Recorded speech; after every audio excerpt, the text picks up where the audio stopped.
Welcome back dear student. स्वागत है आपका ये लेक्चर सीरीज फाइनेंशियल डेरिवेटिव के अंदर। जो आज हम लेक्चर पढ़ रहे हैं वो है लेक्चर नंबर 3, जिसके अंदर हम ये देखेंगे type of derivative in India कौन कौन से हैं। आपको याद होगा लास्ट लेक्चर में हमने क्लासिफिकेशन पढ़ी थी डेरिवेटिव्स की, जिसके अंदर हमने पढ़ा था ऑप्शन, और ऑप्शन के अंदर टाइप पढ़े थे हमने, याद हो आपको, कॉल ऑप्शन और पुट ऑप्शन। और उसके साथ साथ हमने देखा था स्वैप क्या होता है, स्वैप ट्रांजेक्शन क्या होते हैं, इंटरेस्ट रेट और करेंसी स्वैप क्या होते हैं, उनको हमने समझा था। आज के लेक्चर में हम ये देखेंगे कि जो आपके डेरिवेटिव्स के टाइप हैं वो हैं कौन कौन से। तो आप देखें तो फर्स्ट आता है कमोडिटी डेरिवेटिव और सेकंड आता है फाइनेंशियल डेरिवेटिव। जब हम बात करते हैं कमोडिटी डेरिवेटिव की तो हमारे दिमाग में आता है कमोडिटी डेरिवेटिव मार्केट। फिर जब हम फाइनेंशियल डेरिवेटिव की बात करते हैं तो हमारे दिमाग में आता है फाइनेंशियल डेरिवेटिव मार्केट। तो ये जो कमोडिटी डेरिवेटिव है और जो फाइनेंशियल डेरिवेटिव हैं हम इन्हें यहाँ पे शॉर्ट में देख लेते हैं। आगे लेक्चर में हम इनको डिटेल में देखेंगे। जैसा कि आप ये देखें कि डेरिवेटिव कॉन्ट्रैक्ट जो होते हैं उसके अंदर कमोडिटीज़ भी आती हैं और फाइनेंशियल इंस्ट्रूमेंट्स भी आते हैं। यहाँ हम बात करेंगे फर्स्ट क्या है आपका कमोडिटी डेरिवेटिव। कमोडिटी डेरिवेटिव्स के अंदर हम देखें तो कौन कौन सी कमोडिटीज़ आती हैं। तो आप ये देखें commodity that are traded on Indian exchange can be grouped into 4 major category. तो उसमें पहली कैटेगरी आती है जिसके अंदर आप ये देखेंगे कि जो बुलियन है जिसमें गोल्ड, सिल्वर, डायमंड वगैरह आते हैं। फिर सेकंड आता है मेटल जिसमें एल्युमिनियम, ब्रास है, कॉपर है, लीड है, निकल है, स्टील है, जिंक है। फिर आता है एनर्जी जिसके अंदर क्रूड ऑयल है, नेचुरल गैस है, और लास्ट में आता है एग्रीकल्चर। एग्रीकल्चर में जो भी पेरिशेबल्स जो कमोडिटीज़ हैं वो सारी एग्रीकल्चर के अंदर आती हैं। तो इन्हें तो हम बोलते हैं कमोडिटीज़। अब हम बात करेंगे कि कमोडिटी डेरिवेटिव्स क्या होते हैं और कमोडिटी डेरिवेटिव मार्केट कौन कौन से होते हैं। तो यहाँ पे आप ये देखेंगे कि हमारे पास जो मेजर कमोडिटी एक्सचेंज है इंडिया के अंदर वो 3 हैं, जिनमें फर्स्ट आता है आपका NCDX जिसका फुल फॉर्म है national commodity derivative exchange. Second है आपका MCX जिसका फुल फॉर्म है आपका multi commodity exchange of India. और थर्ड जो है आपका वो आता है national multi commodity exchange of India limited. तो यहाँ पे हमने कमोडिटी की भी बात की और हमने कमोडिटी डेरिवेटिव की भी बात की, और कमोडिटी डेरिवेटिव मार्केट क्या है हमने उनको समझा। अब हम देखेंगे कि जो कमोडिटी डेरिवेटिव होते हैं और ये जो फाइनेंशियल डेरिवेटिव होते हैं इनमें क्या डिफरेंस है। तो हम यहाँ पे समझ लेते हैं कि जो फाइनेंशियल डेरिवेटिव हैं वो फाइनेंशियल सिक्योरिटीज़ में डील करते हैं, चाहे वो डेट्स हो चाहे वो शेयर हो, इसमें डील करते हैं। आगे हम देखेंगे कि फाइनेंशियल डेरिवेटिव को हम जो क्लासीफाइड करते हैं वो हम currency derivative, interest rate derivative, stock index derivative.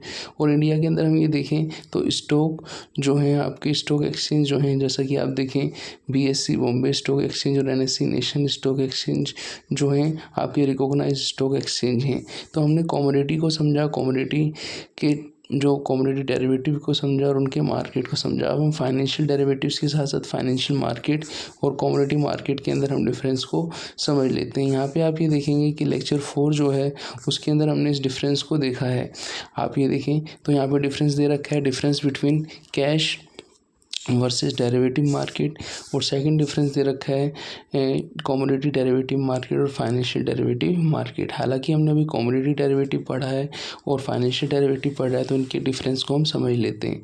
तो on the basis of delivery process की यदि हम बात करें तो जो आपकी कमोडिटी डेरिवेटिव रहती है उसमें एक डिफाइंड सीक्वेंस प्रोसेस रहती है, स्टेप्स जो रहती हैं हमें फॉलो करनी होती हैं। वो ऑर्डर से लेके ऑर्डर के फुलफिलमेंट तक की पूरी स्टेप्स में जो है पूरी प्रिस्क्राइब्ड रहती हैं। फिर हम बात करेंगे फाइनेंशियल डेरिवेटिव्स के अंदर। फाइनेंशियल डेरिवेटिव मोस्टली हम यदि कैश की बात करें, स्पॉट मार्केट की बात करें तो कैश सेटलमेंट के अंदर जो कैश का ट्रांसफ़र होता है बायर और सेलर के बीच में, और जो फाइनेंशियल इंस्ट्रूमेंट है उसका ट्रांसफ़र तुरंत हो जाता है। तो यहाँ पे देखें तो यहाँ पे कोई लंबी प्रोसेस नहीं है जो कमोडिटी डेरिवेटिव के अंदर रहती है। यहाँ पे कोई प्री डिफाइंड प्रोसेस नहीं है। फिर हम बात करते हैं क्वालिटी ऑफ अंडरलाइंग असेट्स। हमने थोड़ी देर पढ़ा था कि जो आपका डेरिवेटिव मार्केट रहता है कमोडिटी के केस में वहाँ 4 टाइप ऑफ कमोडिटी रहती हैं, तो उनकी ग्रेडिंग इंपॉर्टेंट रोल प्ले करती है। जबकि फाइनेंशियल इंस्ट्रूमेंट के केस में जो फाइनेंशियल असेट्स रहती है उसका कोई कैटेगराइजेशन, उसकी कोई कैटेगरी या ग्रेडिंग नहीं होती। तो जो आपका क्वालिटी ऑफ अंडरलाइंग असेट्स रहती है वो कमोडिटी के अंदर तो ग्रेडिंग इम्पोर्टेंट रोल प्ले करता है और फाइनेंशियल के अंदर ग्रेडिंग का कोई रोल नहीं होता। फिर हम बात करते हैं वेयर हाउसिंग की। जब हम ग्रेडिंग की क्वेश्चन की बात करते हैं कमोडिटी के अंदर तो वहाँ क्वेश्चन अराइज होता है, ग्रेडिंग इंपॉर्टेंट रोल प्ले करती है। तो यहाँ पे जो वेयर हाउसिंग रहेगा वो भी आपका एक इम्पोर्टेंट रोल प्ले करेगा in the case of commodity. Future के केस में जब हम कोई ट्रांजेक्शन फ्यूचर में किसी स्पेसिफाइड डेट पे करना चाह रहे हैं तो वो वहाँ पे कमोडिटी की वेयर हाउसिंग के लिए हमें क्या चाहिए होगा, वेयर हाउस चाहिए होगा। जबकि एक्सचेंज के केस में हम देखें तो वहाँ पे बैंक अकाउंट है, डीमैट अकाउंट है, उसके थ्रू हम क्या करते हैं, ट्रेडिंग अकाउंट, और जो डीमैट अकाउंट जो होता है उसके थ्रू हम सेटलमेंट करते हैं। तो यहाँ एज सच वेयर हाउसिंग की कोई ज़रूरत नहीं होती। फिर हम बात करते हैं डिलीवरी नोटिस पीरियड। जैसे कि हमने देखा कि हम फर्स्ट जो पढ़ रहे हैं वो है कमोडिटी डेरिवेटिव। तो यहाँ पे कमोडिटी का जो स्पेसिफाइड टाइम है उसके अकॉर्डिंग उसकी डिलीवरी भी की जाएगी। सपोज मान लीजिए किसी कमोडिटी का जो हार्वेस्टिंग का टाइम है वो नहीं है तो उस टाइम में उसकी डिलीवरी कैसे पॉसिबल होती है। जबकि फाइनेंशियल डेरिवेटिव के केस में actual physical settlement of com जो होता है उसमें वहाँ पे हम डिलीवरी नोटिस पीरियड की ज़रूरत नहीं होती। वहाँ पे जो भी आपकी डिमांड सप्लाई के बेस पर हम क्या करते हैं, अरेंजमेंट करते हैं। तो हमने यहाँ पे देखा कि डिलीवरी नोटिस पीरियड फाइनेंशियल के केस में ज़रूरी नहीं है जबकि कमोडिटी के केस में ज़रूरी है। तो ये हमने कमोडिटी डेरिवेटिव मार्केट और फाइनेंशियल डेरिवेटिव मार्केट के डिफरेंस को समझा। हम जब बात करते हैं फाइनेंशियल डेरिवेटिव की तो कहीं ना कहीं हमारे दिमाग में एक क्वेश्चन भी आता है कि सर ये कैश मार्केट और डेरिवेटिव मार्केट में क्या डिफरेंस होता है, क्या कैश मार्केट है, क्या डेरिवेटिव मार्केट है। यदि कैश और डेरिवेटिव मार्केट के डिफरेंस को समझना है तो हमें एक एग्जांपल लेना है। सपोज मान लीजिए आप मार्केट में कोई चीज़ बाय करने जा रहे हैं या कोई चीज़ सेल करने जा रहे हैं तो आपको फिजिकल वो कमोडिटी लेके जानी होगी और आपको इमीडिएट पेमेंट करना होगा, तो इसको हम बोलते हैं कैश मार्केट। जबकि डेरिवेटिव मार्केट के अंदर हम क्या करते हैं, आज जो टर्म्स एंड कंडीशन जो हम स्टैंडर्डाइज कर रहे हैं, स्पेसिफाइड कर रहे हैं, प्रीफिक्स कर रहे हैं, उनके बेस पर ट्रांजेक्शन होता है। तो यहाँ पे हम कुछ बेसिस देखेंगे डिफरेंस के जो कैश और डेरिवेटिव मार्केट को समझने में हमें हेल्प करेंगे। तो आप देखें, in cash market investor can buy और sell any quantity but while in the derivative market buying and selling are pre fixed lot. तो हमने थोड़ी देर समझा ही था कि यदि आप कैश बाय करने जा रहे हैं तो क्वांटिटी में चेंजेस हो सकता है, वो कस्टमाइज हो सकती है। जबकि डेरिवेटिव मार्केट के अंदर वो चीज़ें प्री स्पेसिफाइड होती हैं तो उसको हम क्या बोलते हैं, स्टैंडर्डाइज बोलते हैं।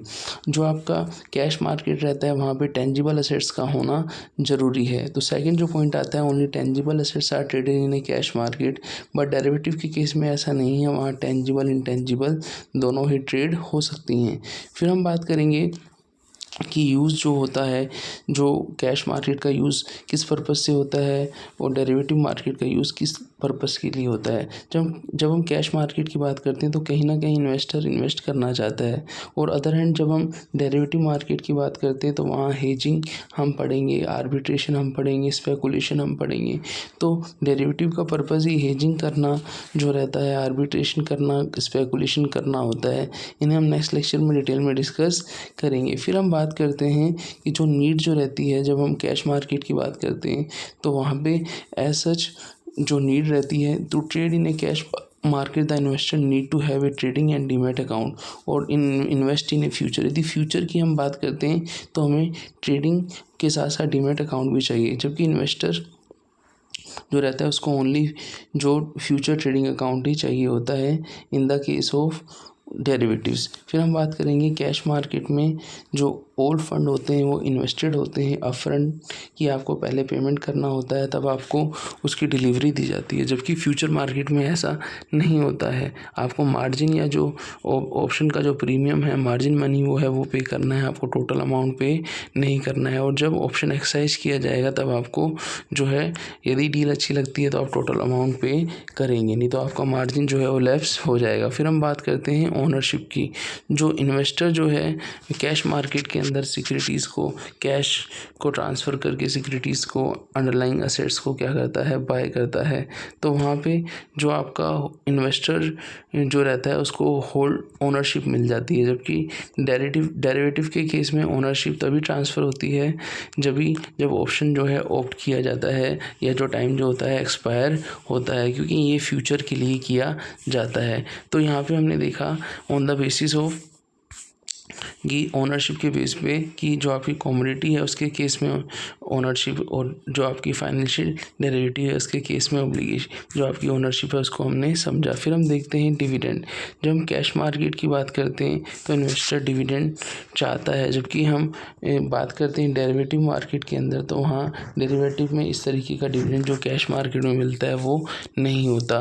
तो इसका हमने फर्स्ट पार्ट पढ़ा जो डेरिवेटिव्स के टाइप हैं, कमोडिटी डेरिवेटिव और फाइनेंशियल डेरिवेटिव, कैश मार्केट और डेरिवेटिव मार्केट क्या होते हैं। अब हम देखते हैं सेकंड पॉइंट। सेकंड पॉइंट जो था अपना, आप देखेंगे टाइप ऑफ डेरिवेटिव्स के अंदर पहला था आपका on the basis of commodity and financial derivative, फिर सेकंड है बेसिक एंड कॉम्प्लेक्स डेरिवेटिव, और थर्ड है exchange traded and over the counter derivative. तो इनको हम नेक्स्ट लेक्चर में मिलते हैं, वहाँ पढ़ेंगे। थैंक्स।